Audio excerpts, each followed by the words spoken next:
Hello and welcome.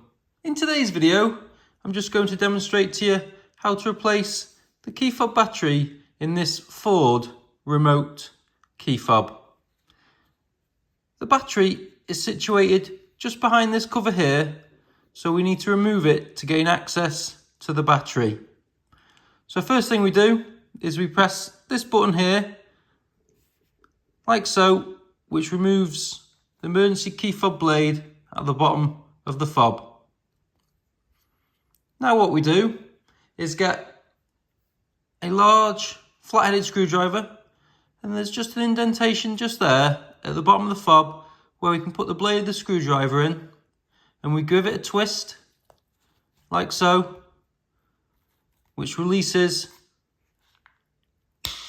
the cover. If it hasn't been off before, sometimes it can be a little bit stiff. And there is your key fob battery. So we get a smaller screwdriver and we just get underneath the battery and we just prise it from its housing. This key fob takes a battery with a part number of CR2450, like this one.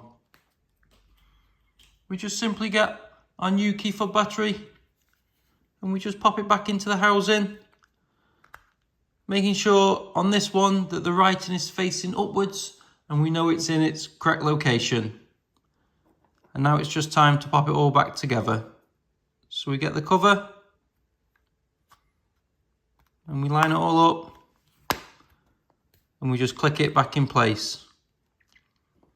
And now we get the blade and we slide it in, and there you go.